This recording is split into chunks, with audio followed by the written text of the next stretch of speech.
Welcome to another beautiful episode of the Entrepreneurs Podcast, the place to hear real entrepreneurs and business owners bear it all. I am your host, Randolph Love III, and we have another great guest on the podcast that I'm looking forward to having a conversation with and introducing you to.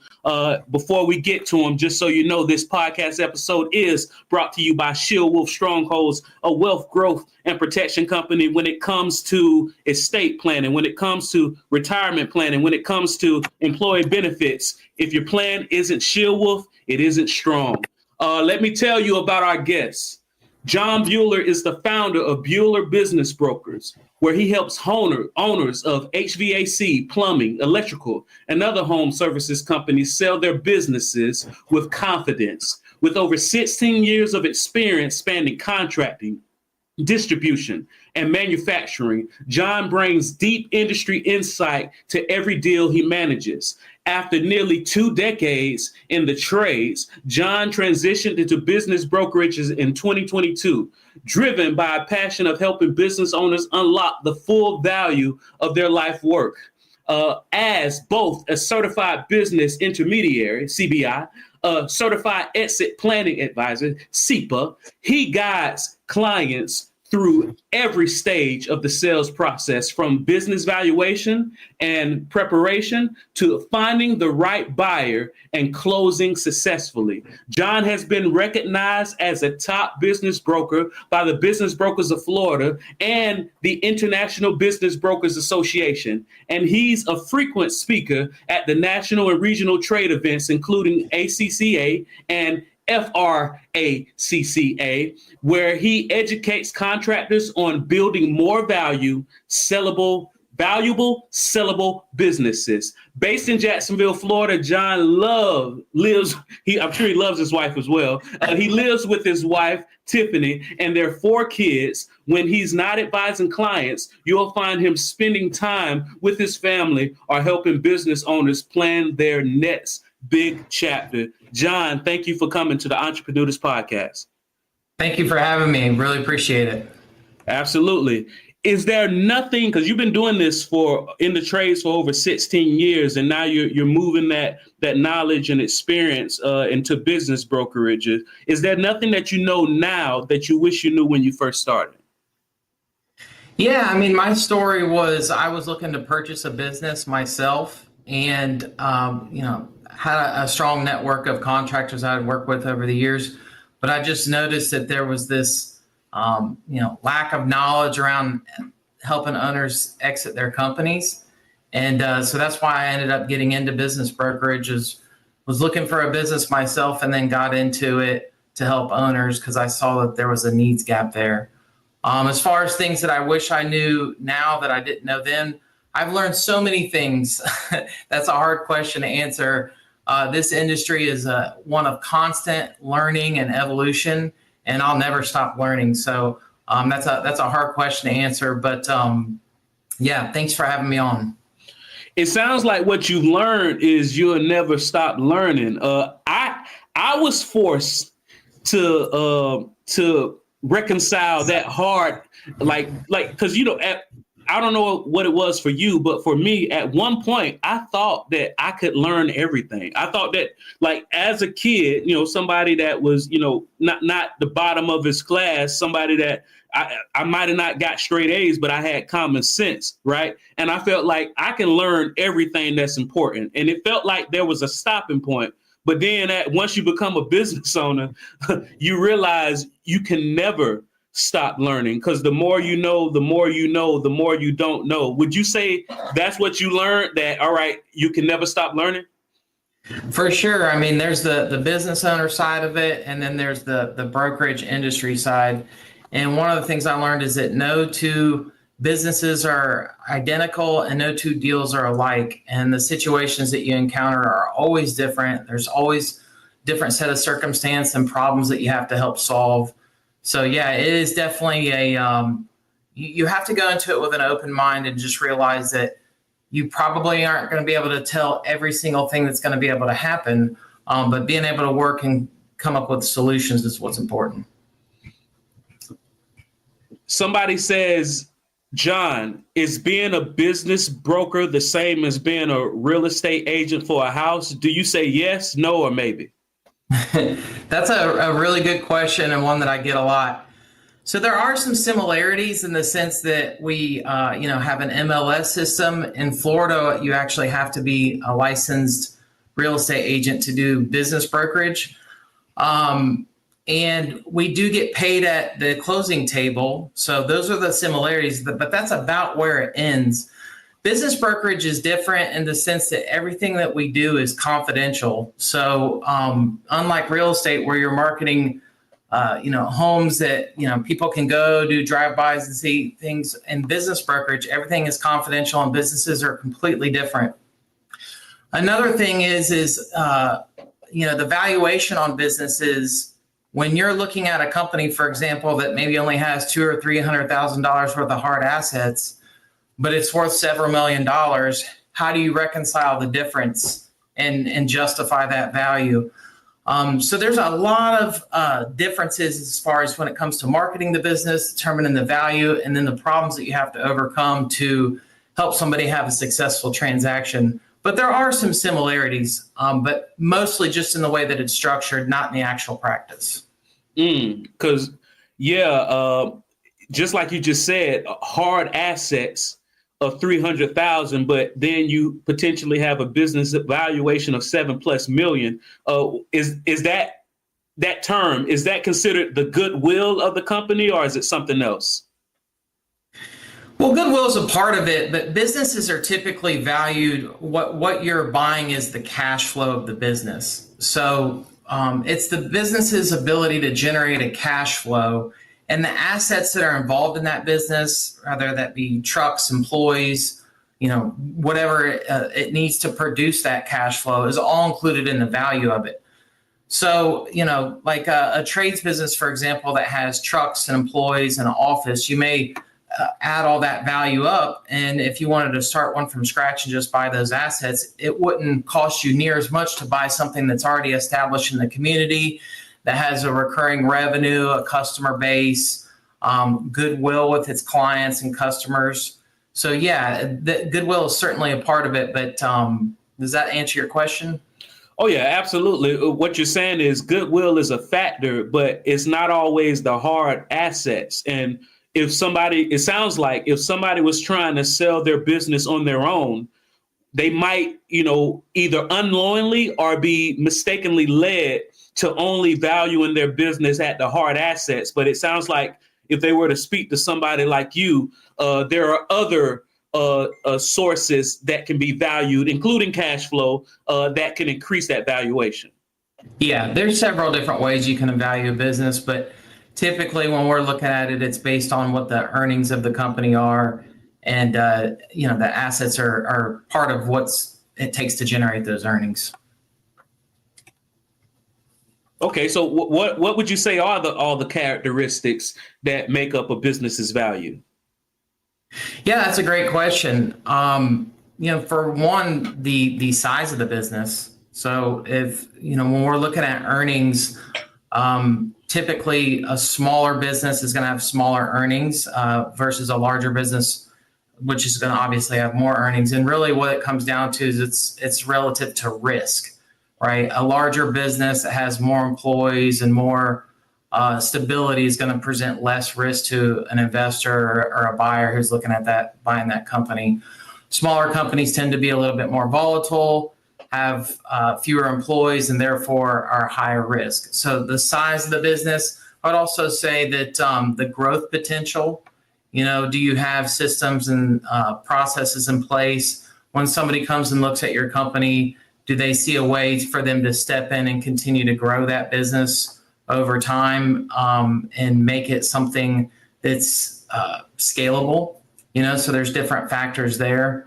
I would also say, there's some technical things too, like, do you have concentration issues with customers?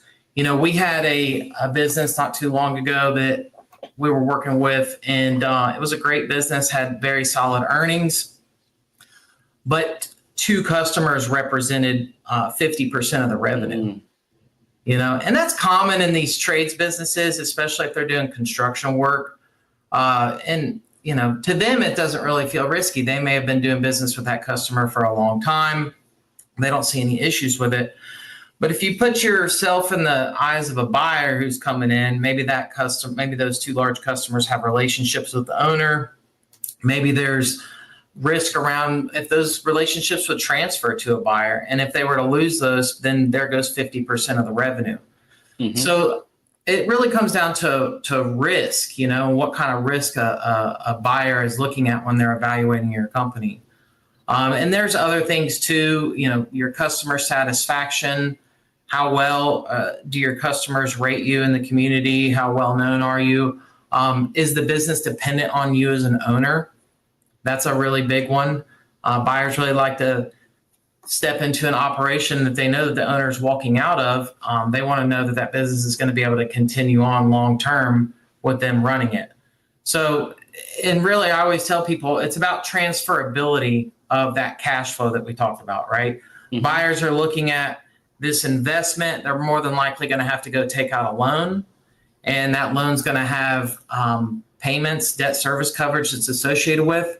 So when they look into the future, they need to understand, hey, is this business going to continue to generate the same amount of earnings and grow so that I can cover these debt payments and also have something left over for myself? Oh yeah, because these prospect business owners, they're not looking to buy a job. They're looking to buy a cash flowing business, like you said. And it sounds like one of the main reasons that it's considered more risky to get a business with a smaller amount of employees versus a bigger business with more employees is there anybody there that can replace this person, or what security that we have where as soon as you leave that all your key employees won't leave with you? Is there no way for a smaller business to let a prospect buyer know, or something that they can do to help ensure that all their key employees won't leave with them? Is there no way to do that? Well, yeah, there's always a way, but I would say that most owners are very reluctant to, on smaller businesses, to bring in their key employees into a potential conversation with a buyer. It does happen. But, usually it's viewed to be more risky than it is, profitable for that time. For example, if they reveal that the company's to sell to the employees, and then the employees start worrying and not knowing people just start to wonder, is my job safe or this or that? So typically people don't like to do that. But what we found is that, employees really just want stability. And if you're going to treat them right and you're going to give them the same or better working conditions and pay, and find ways to improve the work environment and be a good leader, people don't necessarily want to leave a company. Most of the time when there's a transition after a sale, the new owner will go in with the old owner and announce the sale. And we found that that's a really effective way for them to be able to communicate that message jointly to the employees and make sure that there's not fear and things like that happening, and be able to stay on point and address any questions or concerns. Now, if you get into a situation where that's unavoidable, then yes, you can negotiate employment agreements and security for that buyer to where they know that those employees are going to stay on, and that's not uncommon. It just depends. Every business is a little bit unique. Oh yeah, definitely, because it's all unique. I know one of the ways that we help with what we do is some of these smaller employees, like you said, they don't want to, bring in, employees into these type of conversations. But one of the ways that you can help ensure this new buyer that your key employees won't leave is you can establish some type of split dollar life insurance policy with a vesting schedule. That way it benefits the employee, right? They say, all right, this is something that's growing, that if I should die or if I should need access to the cash value of this policy, I could use it. However, I can't get full access to it until this certain time. And it might be 3 years. It might be 5 years. It might vest over a certain schedule. That benefits that employee, but it also benefits the business owner, to where if something did happen to that employee, they could potentially be a part of that, receive some of that funding to help replace that employee, and the other part can go to the family. So yeah, there are multiple ways that a business owner, be it a big company or a small company, and a lot of these big companies already have these fringe benefits in place, but a lot of smaller companies can establish these fringe benefits too. Yeah, that's a great point. And really what you're talking about is reducing risk. Mm-hmm. And yes, sir. that's what, one of the things that we recommend to people is one of the benefits of starting early is that you can start to look to reduce risks with things like insurance and working with people like yourself to establish some of those things. So that's a very great point, and certainly very valuable. And starting early, of course, reduces risk. Is there no other reason why a business owner should start early with their exit strategy other than reducing risk? Yeah, I think it's just to align expectations is a good thing too. Oftentimes we get people that come to us and they're, near retirement. They've kind of got their plans set on what they want to do, but they've never talked to anybody about what their business is worth. And oftentimes it's not uncommon for an owner to overvalue their business. They spent their lifetime building it with their sweat equity and, put a lot of time, blood, sweat, and tears into it. And you can't call the baby ugly. The business, you can't call my baby ugly. That's my business. Right. So that's never a fun conversation. But if you wait till you get to the end to have that, your options are going to be limited. Because if you want to retire in the next year, well, a year is not very long to make changes in a business. You usually need 3 to 5 years to make changes that are going to have an impact. And if you wait till, you're right at the end, maybe you have key employee risk or customer concentration, or the business is very dependent on you as an owner. Those are things that take time to address. It's not like and this is where real estate and brokerage differ, right? If I have a house, you see people that flip houses. What do? They go in there, they pop a roof on it, windows, put everything in there, new floors, toilets, everything. And it takes a few months, and then they can maximize the value of that asset. Businesses are a lot different. You're dealing with complex things that require time and attention and to reduce those risks and make those changes. So really and the other thing you need to decide too is how much time and money do you want to invest in it? I mean, some people are comfortable and they want to run their business a certain way. And if you tell them, hey, you can double the value of your business, but it's going to require giving up control, making investments in certain areas, cleaning things up, they may decide, well, I don't know if that's something I'm willing to do at this stage of the game. Whereas if they're in more of a build mode and they know they've got a 5-year runway and they're in a planning, growth, exit mode, then that might be a different conversation. So that's why I like to say the earlier you start, the better off you are, because you just give yourself a lot more options. Oh, yeah, absolutely. When you talk to people such as yourself with the experience that you have, oftentimes they say the time to start is before you even start your business, like that exit plan. But, the best time to plant a tree was 20 years ago. The second best time is now. When somebody engages you, John, once again, you said, you mentioned the similarities. It's just like I can sell my own house if I wanted to, but typically you get a better result when you work with a professional, somebody that's seen the hurdles, somebody that knows the next question, and somebody that plans for it. If somebody comes to work with you, what's the reason? Like, there are a lot of business brokers. Why, John? Yeah, that's a great question. One of the things I try to do is take extra time with an owner on the front end and run a very structured process with them to ensure the best result. Um, we don't necessarily take every listing that we come across. If I don't think I can help you and be successful, I want to put you on a path to where you can be successful, but I certainly don't want to waste your time and set false expectations. So being able to package the business in a way to where we're taking a very deep dive on the front end, setting realistic expectations and giving you the best chance to be successful is what we want to do. And then packaging that business in a way to where we're highlighting your strengths. We also have to show your weaknesses, but we don't want to necessarily hide that, because we want to, as you're taking a business to market, you want to cast a wide net and try to get as many buyers in as possible, to where hopefully you can get multiple offers and get a seller the best outcome. Now, most of my clients that I go and engage with, I've probably been working with them for several years. We've been having conversations, looking at financials, making tweaks, trying to figure out the best way to take that business to market. So I just try to give everybody a very personal touch and try to deliver the best outcome that I can for them.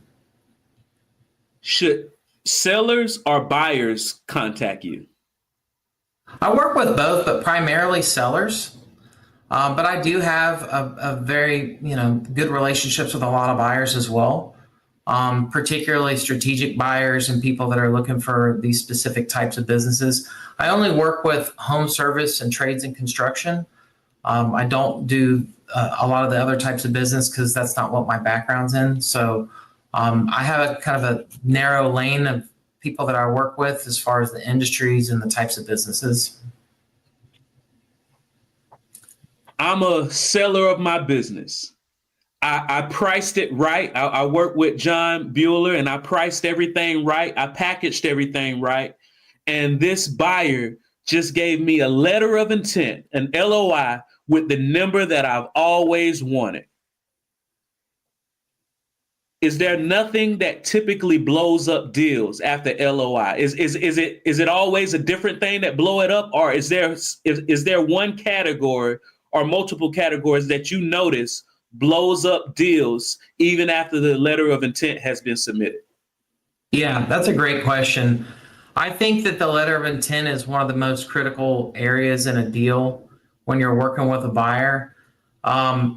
Whenever you take a business to market, the seller has the leverage initially, typically, because they haven't accepted any offers, they haven't signed anything. They're interviewing multiple buyers and trying to find the right fit for their business.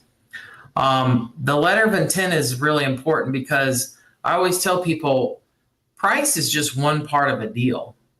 The terms and conditions are really where the rubber meets the road on if this is a good fit for you or not, right? Because it's not just about you getting your price. It's how much of that price is cash at closing. How much of it is perhaps a seller note that you're going to have to hold, or some sort of earn out or other type of clause. What is the indemnification look like on the deal? Is there a clear process outlined from LOI to close that gives everybody confidence that things are moving forward?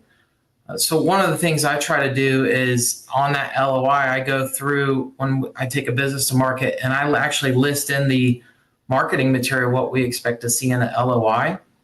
And we get a lot of those things out on the table right away to make sure that what the buyers that we're bringing to the sellers are the most qualified, are the most serious, and are putting their best offers in front of them.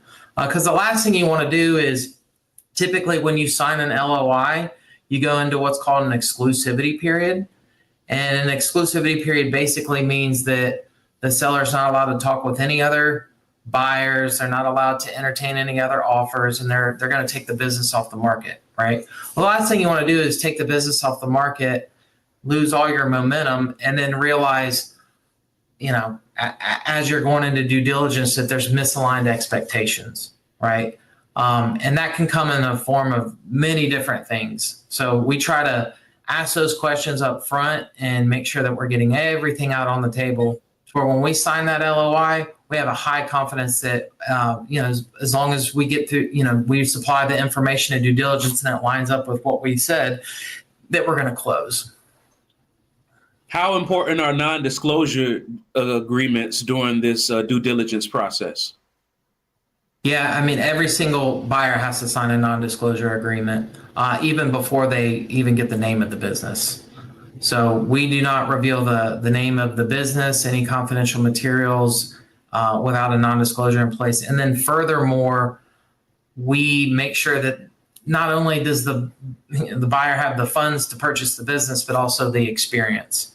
Because particularly in the trades, HVAC, electric, plumbing, things like that, people, investors, real estate investors, people like, they want to buy these types of businesses, but oftentimes they're not licensed or they don't have the right experience.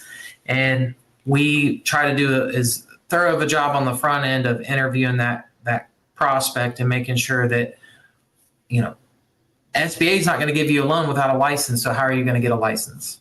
Right. Mm-hmm. So those are questions we're asking on the front end, to where, again, sometimes signing the LOI, maybe you get all the way through it, but then it's a licensing issue. So those are just things that we try to catch on the front end. But the non-disclosure is very, very important, because you just don't want to be unnecessarily revealing your business is for sale to anybody, right? Same with competitors that sign NDAs. We want to make sure that if a competitor in the market signs an NDA and wants to look at a business, we have that conversation with the seller and see if they're okay with it, and understand why does this competitor want to make this acquisition. Oh, yeah, because I think that's one of the things that a lot of people don't talk about. That's a major benefit of working with business brokers like you, is the anonymity, being able to test the waters without, like you said, putting all of your business out there, literally and figuratively speaking. Definitely is a good thing. And I imagine once, and I just, at first when you were saying check on the front end to make sure that the buyer has the know-how and experience and the ability to get licenses to keep going.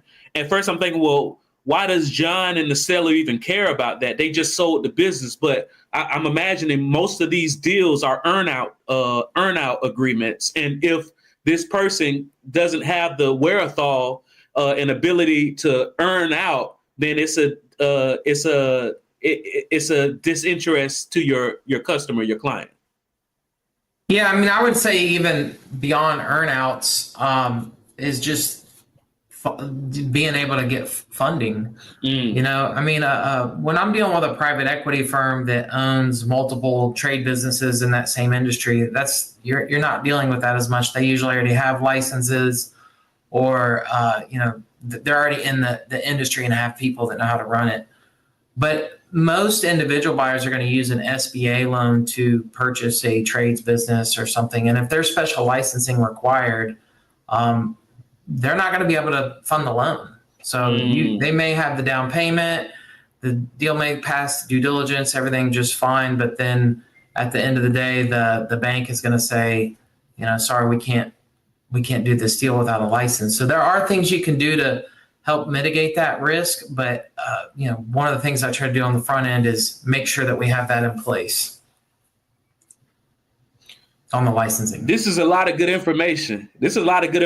You just shared, John. Is there not a question that I didn't ask you that I should have? No, I think that, the message I'd like to get across is, working with a professional early is just always a good step. And I think that most owners that come to us, that the question that they really want to know is, what is my business worth? Because it all really starts there. If they can understand what their business is worth, then they can start the process of planning and figuring out, we say, if you know your value, you can protect your value that you've already established. And you've mentioned some things that you do with insurance and different types of buy-sell agreements and things that you can do that's low-hanging fruit, where you can protect the value that you've already established. And then you can grow your value if it's not where you want it to be. You have that time to look into the future and grow grow your value to a number that you're comfortable with. It's going to enable you to retire. And then when you come and talk to a professional like me or somebody else who can take your business and sell it for you, you're going to have a much, much higher chance of success. You're going to get a higher sale price. You're going to have lower stress, and you're just going to have a much better experience. So I like to see people that take those initiatives, because one of the worst things that you can see happen is, life happens, right? You've got death, divorce, disability, and too many times I've seen where an owner didn't take some steps to plan, and maybe there's a unfortunate circumstance that happens in their life, and the business can basically, the value of it can just vanish very, very quickly, a lifetime's worth of work. And I always, I don't like having those conversations with people when that happens. So we like to, just try to put everybody on a good path to maximize the value of their business, whether we're going to sell it or not. Absolutely. And I always tell people, even the people that think that they never will sell their business, they're going to die with their shoes on, right? Even those people, wouldn't you rather have the option? And I challenge, even if you don't plan on doing it, why not have the option, right? I might not ever plan on driving a Ferrari, but I want the option. And one thing that I challenge people to do, the ones who believe that their children are going to take over their business, I challenge you, because I think you probably discovered what I've discovered. Most business owners, they assume that their children want to take over their business. And then when they finally ask them, that's when they get the hard truth that the kids don't want the business. Yeah, and that happened not too long ago where, it was an unfortunate situation, or maybe the kids want the business, but not necessarily at the number that the parents think that it's worth. Gotcha. Right? And there's a big difference. Just because it's your child who's going to be taking the business over doesn't mean they're going to pay twice as what it's, what the market value of it is. And again, transferability is everything. And a lot of times for succession planning, parents are probably going to be, if it's your kids, a lot of parents don't necessarily may not require their kid to go out and take a huge loan and sign a personal guarantee. So a lot of times the parents will act as the bank and offer more favorable terms and try to, give them set them up for success. But if the transferability of the business hasn't been thought out and hasn't been built around that, then it's going to be a very difficult time to do that, even if it is your child who's running it. So whether it's if you want to pass your business down, you can still take these exact same steps to do that and ensure that they're going to be successful. And then in the event that they have a change of heart, or they have a different life plan, then you can still have the option to take the business to market and find a new buyer. Man, a lot of great insight. And one last question for you, John.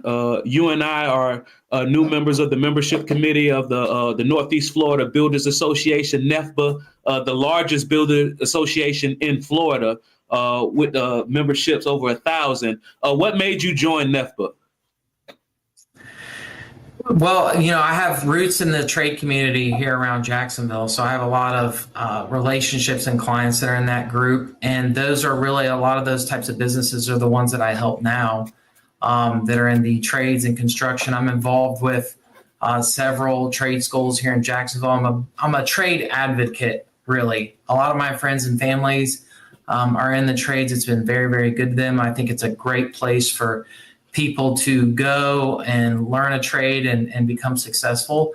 So I have a heart for it and a lot of relationships. And why wouldn't I be a part of NEFBA that's right here in my backyard? One of the largest organizations in the country. So absolutely. And you and I connected through it, and I'm looking forward to learning more about what you do and collaborating in the near future.